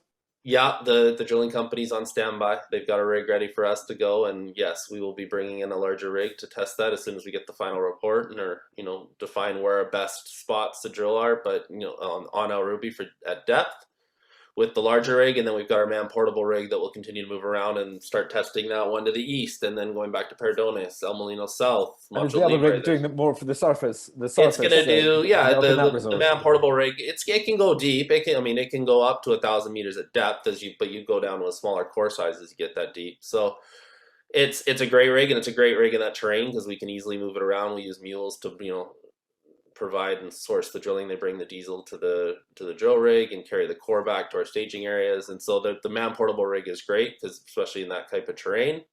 But yeah, we're excited to bring in the bigger rig and test this thing at depth. And that's all feeding into your next resource update, is it? Yeah, I would. We'll see what happens with results, but I would expect either way that at the latest we have our new resource out probably first quarter next year. If we start hitting and expanding something, we might do that sooner. Sorry, I'm getting excited on your behalf here. I'm excited. We've been very patiently waiting for this geophysics, so I'm excited that it's finally happened and been done. And so you've been at this 3, and it'll be 4 years before you get to that resource update. How does that make you feel? Has that been a good 3 or 4 years, or is that a long? We came out with the maiden resource last year, and I was excited. That was to come out with the resource that size that quick was huge for our group. It was a good catalyst for the company, and it was amazing to get that out and even to have some of the ounces up into the indicated category, not all be inferred, was just again showed how well El Ruby stuck together. But since then, we've wanted to do this geophysics, and it's just, COVID and getting equipment into Mexico has taken longer than usual. But we're excited that it's finally done, and we're going to be able to provide shareholders with, news flow moving forward as we test, all test this together and hope that we hit, a big win at depth on El Ruby. So and on some of these other targets that it's already shown us as well. We speak to all kinds of miners, but you're very much an explore and sell miner. It's our group's model. It's what you're we've looking for an done. exit. So tell us through where you are with that, and who's talking to you. I can't say who's talking to me. They're understanding. Oh, of course you can. You can gently indicate. Yeah, there are major miners that everyone is very familiar with that have certainly been diving in and done site visits. As far as we're going to keep expanding the project. Our job is to do what we do best, and that's to explore, discover, and grow. But my other job is for shareholders, and if someone makes an offer that is to make sense for us to sell, then that's my job to do right by shareholders, of which I'm a major one, and would be love to do it as well. The share price is low at the moment. It's low at the moment. Yeah, no, we're not in share price right now. What would an offer be that you couldn't refuse? I don't think they'd make it at this share price. It depends. That can change by the week, depending if I go and I drill and hit down at depth. That number is going to dramatically change versus, if we don't hit at depth, or if we make a new discovery on one of these targets to the east, and start, do we find another El Ruby? Do we find 2 or 3 more El Rubies to the east? And that number can change. And I'm not going to throw that number out publicly, but it's a lot higher than where we're at today. Well, but it's a strange thing, a low share price. It's only bad news if you've been holding at a higher price. It suddenly becomes fantastic news if you're the person who's coming in and spotting a bargain. It's definitely, and it's not just our company, it's across the industry right now, but very much with what we have and what the catalyst that we have coming, I think we're in a very strong position, and I think it's a very easy buy for a lot of people if they're interested in gold and silver and want the upside of an exploration company, which can bring you those exponential gains, you know, those 10 baggers that everyone talks about that they're looking for in this space. And we certainly have the potential in the near term to be one of those. I'm interested to see that the phrase 10 bagger has made it to Canada. Oh, it's been here for a long time. It's been here my whole career. I thought it was a UK description. Well, we still like the Queen in Canada. We were, you know, we're still a loyal Commonwealth, unlike, you know, the Americans that ditched her. So. Okay, right. Last question for you. Last question. Here we go. Put all your eggs into this particular basket. Give this one your all. Expected news flow over the next six months, say. What's coming up? What are the biggies? Next will be, we'll do a summary report once we get the final geophysics.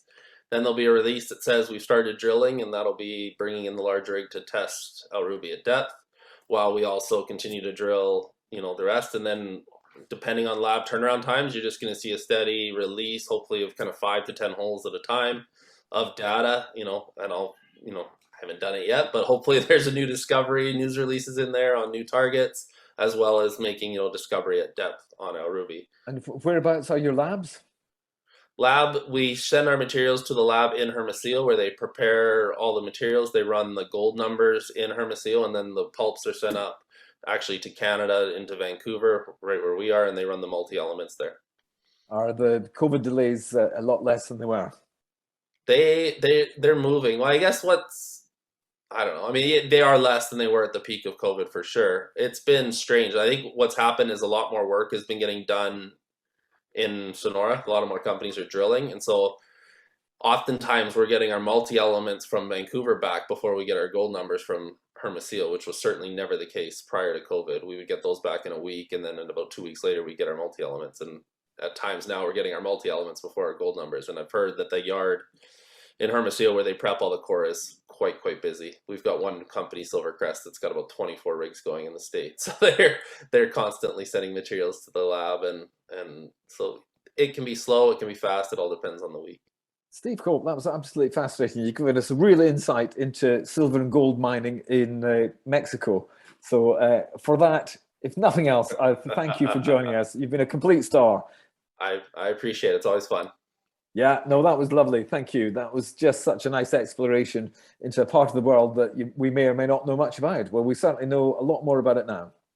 That's we've worked there a long time. It's a very, very exciting part to work, and awesome place in the world to find. I know you've got a great job. I have to say, you've got a great job, Steve. It's fun. At the best of times, so the good times, it's really fun. In the good times. Thank you, and good night, Steve. Glantus Holdings is based in Dublin. That's where the man is tonight, and has a market cap of £29 million. It's a global provider of accounts payable automation and analytics solutions. It's a fintech of sorts. And after floating on AIM last year, Glantus has continued to grow both organically and by acquisition. So it's a genuine growth stock. The Glantus software recovers lost working capital. It improves efficiency. It prevents errors. Glantus connects all the AP systems and suppliers. It eliminates costs, and it delivers new revenue streams. It sounds fantastic. Let's hear from Maurice Healy. Okay, put it in context for us, Maurice. Hi, Donald. Hello, everybody. I am very conscious that this is the graveyard shift and people are wanting to get on with their evenings. So I'll whip through this presentation for everybody. We are a technology company. We're based out of Ireland, but most of our business comes from the UK and the US, other parts of EMEA as well. We provide SaaS solutions that we've developed ourselves. It's all our own IP. We work with the accounts payable functions of global organizations. We analyze, automate, and digitize that function, and we provide them with working capital recovery as part of the offering. We only have 2 qualifying questions for these organizations. How much do you spend, and how many suppliers do you have? Anything north of $500 million and suppliers anywhere from 4,000 to 120,000, then they're our sweet spot. We were founded in 2014, started rolling out our product, the early versions of it in 2017. We have a current run rate revenue of about $20 million. We IPO'd on AIM in 2021 in May, last May, it's not even a year. And it's still owned by management 58% owned management. Why do people need our solution? Well, it doesn't really matter how sophisticated their ERP system is. We work with organizations who may have put SAP right across their group in all regions last year, and they'll still need us because even with one system, they've got multiple regions, multiple divisions, multiple ERP systems. Their data is siloed. They have several instances of these ERP systems, and they can't just get a grip on everything. So in the accounts payable function in particular, they lose literally millions every year because they can't get at the data as one unit. So we have a cloud solution that sits above all of their systems, all of their geographies. We take the data out, we put it through our systems, and we find working capital, but we do a lot more for them. We do it through a suite of products, which we call Discover, Delve, Flow, and Origin. But effectively, you've got to think of each product as just different flavors of each other. Each product has a suite of functionality. So we have an analytics suite. We do fraud detection, compliance and risk, and other anomaly detections, and we do recovery of working capital as part of all of that. So whilst we have them broken down that way, it's really where they want to start, but they can go in any direction from there. It's all driven by one platform, the DataShark platform, and we just offer the service in whatever order the customers want it. You'd expect the compliance standards we have, because we're dealing with these top companies, we have the top standards. It is a strong team. We've had recent acquisitions. David Rosenthal joined us as Chief Operating Officer, and Diane Gray-Smith. I'll talk a little bit about her area in a little while, but Diane was a non-executive up to a couple of months ago, and she's moved across as an executive. So to help us to exploit our data in the fintech space, and I'll talk to you about that in a bit.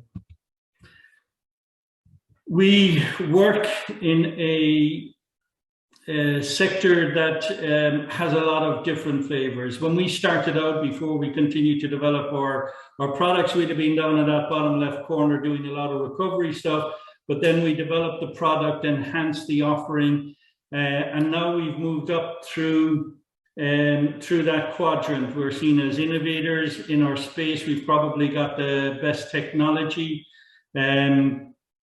We are competing with people like Coupa, albeit we don't compete directly with them. We cross over in some ways. They do purchase to payment automation, we do that, but then they do more around payments, we do more around the areas of recovery and fraud detection and that type of thing. So we often live with our competitors on a customer site. So it's just the technology that we've developed that has driven us up through the rankings in these quadrants. Brian, you've got to kind of go forward one. I think I might have flipped the next two slides. So these are the companies that we operate with. It's these type of global companies. They're the biggest names you'll find around, and there's a lot more in the States that I hadn't even heard of, and they're absolutely huge. That's the kind of customer base we have. Those are the kind of customers we deal with, and they produce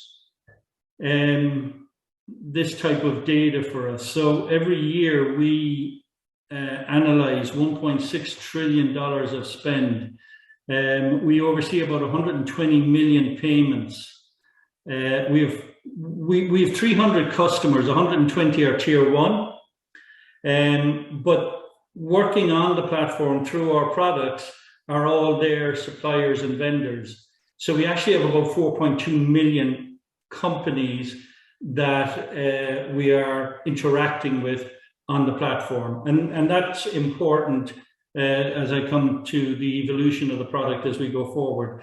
We provide the service across 50 countries, and obviously we're not in 50 countries, but a lot of our customers are in multiple regions. So we provide that service across all of their regions. Some of our customers are operating in 12, 13 countries, and we will tap into their systems in those countries, extract the data, put it with everything else, and do the analytics on that data.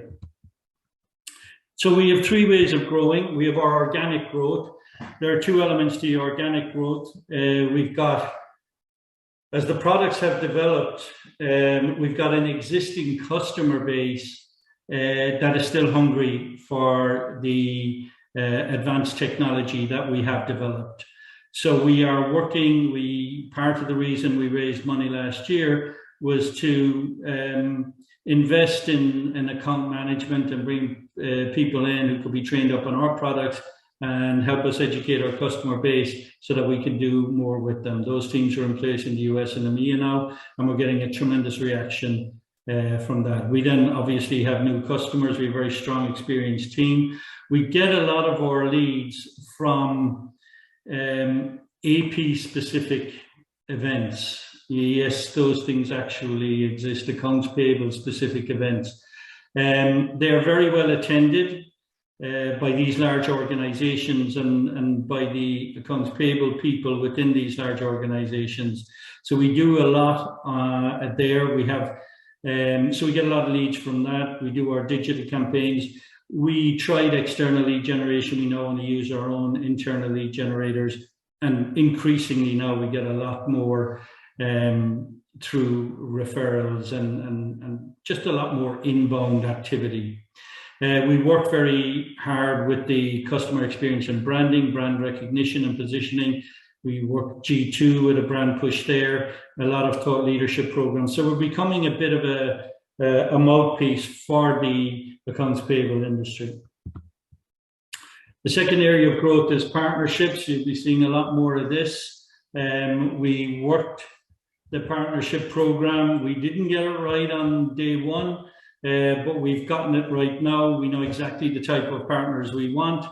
And we're using partnerships as a way of growing geographically as well. Recently, we had our first partner in Canada and one in South Africa. And that program is continuing, and we treat it like any other sale. We are putting ourselves out there. We're encouraging inbound inquiries, and we're getting an increasing amount of those. But we have now very specific criteria for selecting partners, and our new approach is delivering a lot more for us. But again, it's early days with it, and we expect a lot from it going forward. And then we've got acquisitions. We are a very experienced acquisition team.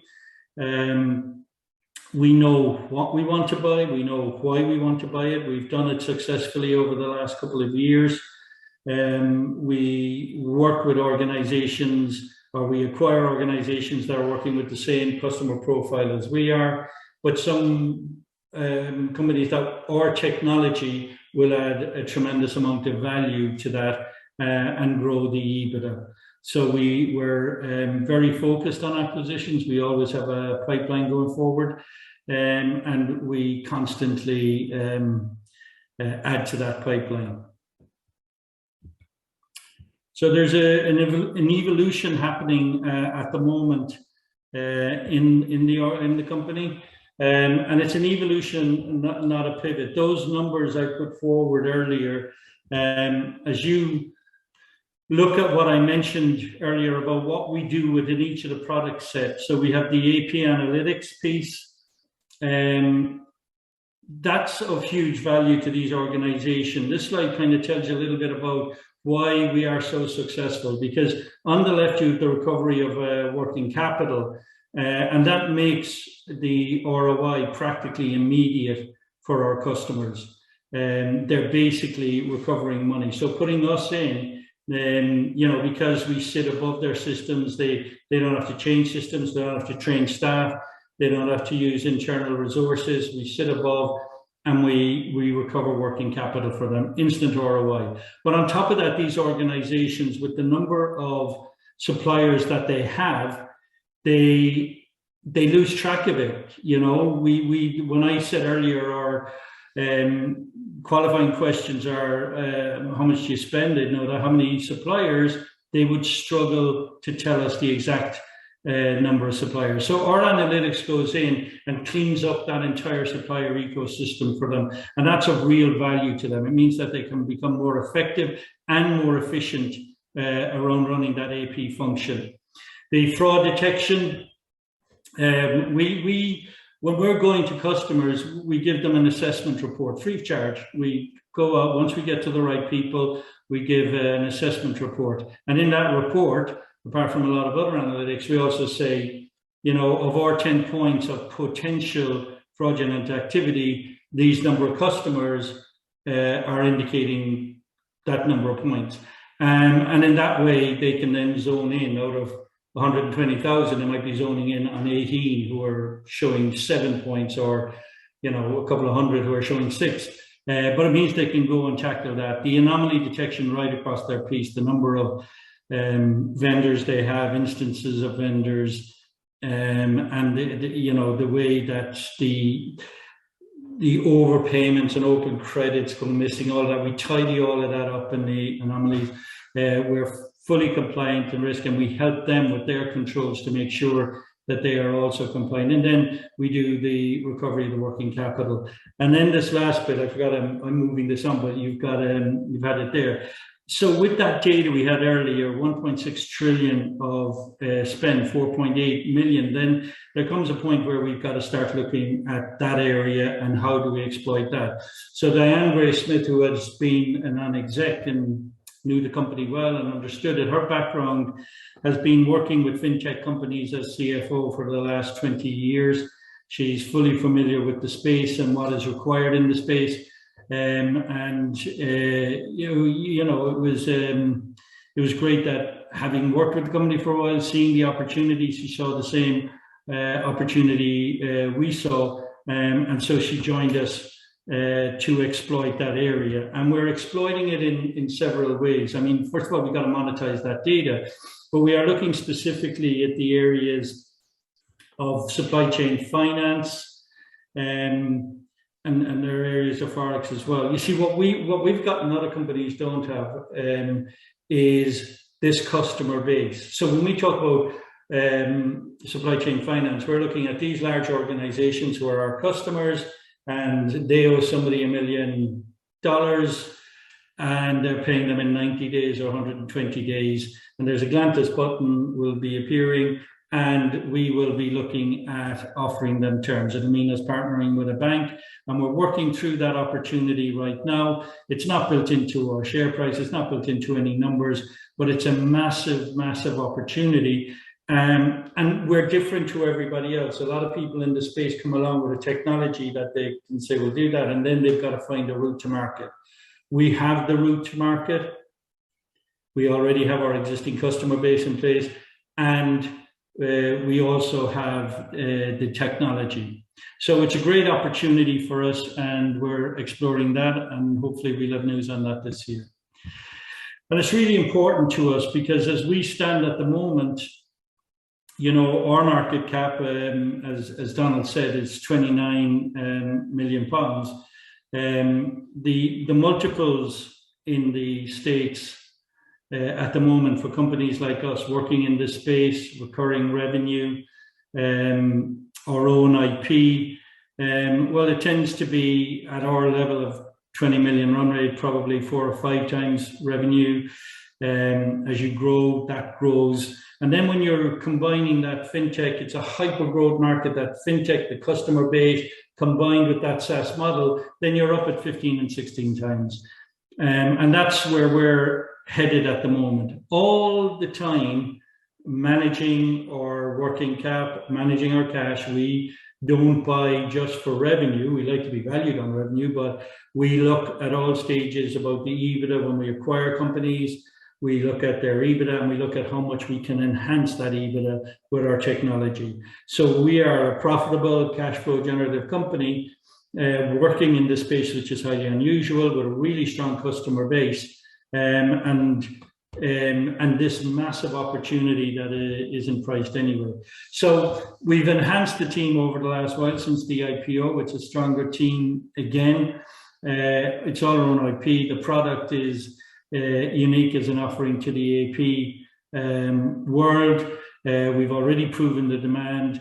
We have less than 3% churn every year, so there's a lot of customer loyalty. We know how to do acquisitions, and there's a massive opportunity in our space to do acquisitions and to bring value through our technology.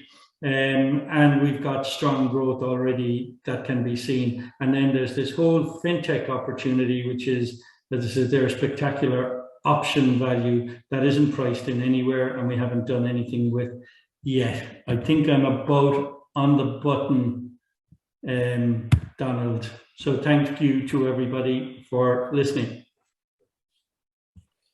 Okay, I'll give you that one, Maurice. You're absolutely on the button. Thank you so much for that. That was fantastic. Okay, let me jump straight in and say, what does the next year hold for you, Maurice?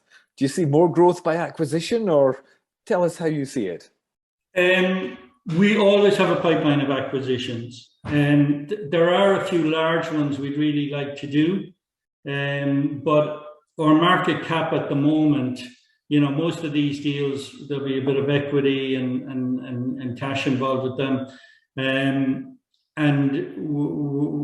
You know, we're below the multiples we'd be buying at right now ourselves. So some of the larger ones we hope to do in H2. We're hoping to do a lot of work in recovering the share price, hoping the markets recover, and we'll have some good news flow going along with that. So hopefully, as that goes up, we'll do the larger ones. We've got a couple of small ones that we're working with, so we're expecting hopefully to do a couple of small acquisitions. Partnerships will be a big part of what we're doing. We have a very strong pipeline. This is a very popular product for resellers in other countries, so we're going to drive forward with that program. And then we have the whole fintech space as well. So hopefully we'll be going to work over the next few months with a banking partner to provide the finance on that. And that's a really exciting area as well. So it's going to be a really busy year, but it's going to be a very exciting year. And as I said, we've strengthened the team, so we're ready to go. Okay, you've got 4 different areas of growth. Would it be possible just to give us a very rough 10% this area, 10% this sector, you know, 80%, 10%? Give us a sense of how it divvies up in terms of growth through acquisition, organic growth, partnerships, and fintech. Yeah, I won't do it exactly that way, Donald, because some of them are coming from a 0 point, so it look good. But we would expect our organic growth to be around 30% per annum as we're moving forward into that space. So that's where we're always pitching organic growth. The partnerships have not contributed in the last year, so we're expecting, particularly in H2, we've signed up a few now towards the back end of last year and early this year. So we're looking for them to start producing revenue in the second half. So we haven't had that before. The acquisitions, well, that could be anything. You know, we're looking, as I said, small companies, or if the market recovers, something a bit bigger. Exactly. So they possibly easier for me to say it than you. yeah, exactly. So that's good. And then as I said, we haven't put any numbers out around the fintech. You know, in our own modelling and that. For a small percentage of the market, it's they're really exciting numbers. The fintech option is you providing your clients with lenders. Did I understand it correctly? Well, we'll have a banking partner who'll provide the funding. So let's say, Donald, I owed you £1 million. I like this thought. Donald, there's no way you'd let anyone owe you £1 million. Let's not kid ourselves. I don't have £1 million to lend you, sadly. But if I owed you £1 million and I was saying I was paying 120 days, and then there was a button that said, actually, you can be paid in 2 days, but you'll take a discount of just say 5%, whatever it might be, to do that, then the bank will step in and pay that money. We'll share that 5% between the bank, ourselves, and our own customer. The supplier gets paid, and then at the 90, 120 days, our bank gets the money from the customer. So it's a win for everybody. It's a really positive. And you know, it's that area of it isn't new. You know, there's a lot of people out there looking at that. What is different about us is that we actually have the customers and the customer base and those statistics that I put up there. So we're going to, and we've got somebody who's been working in that industry, driving it for us. And she's worked in that industry. Diana's worked in that industry for quite a long time, over 20 years. So she knows what she's doing. She knows how she's a bit of an expert in the field. It does sound incredibly interesting, I have to say. Yeah, no, it is. Now, we've always had that. We've always had the situation where we were growing organically, building up those customers. We're doing by acquisition, bringing them in. And we knew there was always going to be an opportunity with the data. I remember back, you know, well before even the IPO, and saying to people that, you know, that is still a kind of hidden jewel in what we're doing, all of that data and how we exploit it. This has not come as a surprise to you. This is something you've been focused on for a very long time. Absolutely. And now we're at the scale where we can actually exploit it properly. Great. Okay, let's talk about another area of potential for you. Glantus in the United States. I know that was where one of your acquisitions took place, and that acquisition has been very helpful in terms of getting you into new business and so on, and you know, proving your brand in the States. So what else do you hope to do in America? You know, all the areas of growth I spoke about, Donald, they're all providing opportunities in the US. I mean, the organic side of things alone, you know, the pipeline in the States and the size of the companies, as I said earlier, I wouldn't have even heard of them. Like, they're bloody huge. And they're massive, yes. Yeah, massive. And we have a very strong pipeline. So we're expecting quite a considerable amount of growth in organic growth in the States over the next 12 months. And remember, for us, we're a tech company, and you know, our costs don't go up with the revenues, because it's predominantly, you know, 85% of what we're doing is done by what we do for the customer is done by the technology. So the more of that we can get, the more our margins drive up. So that's a big area. There are always acquisitions in the US, but the fintech piece over there is quite exciting, and it'll, you know, we probably, well, I can't say this for certain, but the funding partner, you know, we're talking to a few in the States, but we are talking to a few in Europe as well. So it could come out of that. But all areas are very strong in the States. We expect, and we, you know, we're getting more inbound in the States as well, which is different, because you're getting momentum. Yeah, the branding's got out there, and those events, I was saying, you know, we do quite a few of those every year in the States, and even in the last few months now, we've had two. Both of them are actually in Florida. But again, the output from that is really strong, the follow-up, the meetings, because what we're doing, you know, we're speaking to their problems all the time. And you find that the new branding, the very professional look, the interface that you've developed, the common branding throughout, is that all contributing to this success?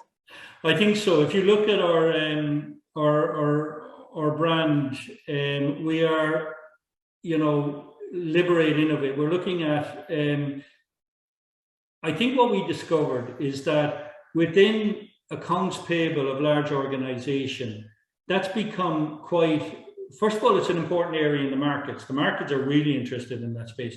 But even within the industry, within the organizations themselves, they're becoming quite a powerful group, because they're also a source of innovation. You can put technology in there. The likes of ourselves going in there is pretty much digitizing that function at no additional cost to anyone, because, as I said, we recover working capital for them. And so we're kind of, the Liberate Innovate comes from, we're liberating AP people, we're giving them a voice, we're talking to AP people, we're listening to AP people, and we're providing solutions for AP people through innovation. And they themselves then are helping innovate their organizations. Have you ever encountered, Maurice, have you ever encountered a company where your system simply didn't work? No, because you see, the top brands, you know, of ERP systems, SAP, I don't know what percentage, but they'd probably be well up in the majority. Microsoft's suite of ERP systems, all the major ones, I would imagine that we'd cover 98% of the major, well, of all the major, which would cover 98% of the market of ERP systems, we have APIs into, we connect to them, and so we do it. But even if we came across another one, and with large organizations, that's difficult to happen, though when they've acquired, we've sometimes found that there's some oddball systems in something they acquired. And again, once they can show us into the system, we can build an API fairly quickly. So we've never had to refuse a customer because we weren't able to extract the data. You can develop a bespoke solution once you get in there. Yeah, I mean, the solution is always the same. It's always about how you extract the data. Once we extract it, everything else is the same for every customer. The platform just does its thing. It's just the extraction of the data. And it's funny because you show analytics to customers, you show them the dashboards and everything looks fancy. And yet, I guess if you talk to our tech team, the thing they're most proud of is how efficiently and effectively they extract data faster than anybody else. And they've made a real job of it. And I think that's what they're most proud of, the tech people. Whilst, as I say, customers just take it for granted, and the dashboards and all of that excite them more, and the working capital. Makes a lot of sense. Maurice, very briefly, news flow. What news flow can we expect from you in the next year or the next 6 to 9 months? And that's your final question. Yeah, no, I think we're going to have plenty of news flow. There's an RNS going out tomorrow, actually, but it isn't very exciting, but there's an RNS going out. We have a few things to do. We're going to be building up in the US. We'll be appointing a non-executive director from the US, based in the US, with industry experience. We're hoping to do that over the next few months. We'll have more partnerships. Hopefully we'll have 1 or 2 acquisitions. And then we'll be, I guess the next you'll hear around FinTech will be when we actually appoint a banking partner. So there's a lot to happen this year, and there'll be plenty of news flow. Maurice Healy, thank you so much for joining us. It wasn't such a graveyard slot after all. I'm sure we'll thoroughly enjoyed that. You're always very, very good value, very entertaining. Thanks, Dan. Great to see you. George Lucan has watched all the way through, so I think we ought to say a special mention to George. He said he would, and he has. And I told him that you were very interesting, that you had a great business model, and we're a great business. So well done, George. Okay, and that's it from London South East for the night. I just have to thank everyone. You've all been absolutely fantastic. Thank you very much to all our speakers for joining us live from around the world, as they have, Vancouver, Dublin, Manudin, whatever. And to the support teams for doing a great job in getting them there, because there's always people behind the people. Thanks also to the people behind me, the London South East team. They all help us get there. Thank you so much. It has really been a pleasure working with you all. I'd like to say a special thanks to Red Cloud Financial Services. You probably don't know who they are, but they provide they're the Canadian broker who provide these really interesting Canadian miners. So there's such good value, these mining stocks. They look so interesting. And don't forget, you can trade Canadian stocks on the Interactive Investor Trading Platform. Not anything to do with us. I'm putting you in the direction of a competitor. I just happen to know that they provide that service, that presumably if you find these Canadian stocks intriguing and you want to trade them. A huge thanks to you for being such a great audience, and we look forward to doing it all over again on May the 24th. Good night.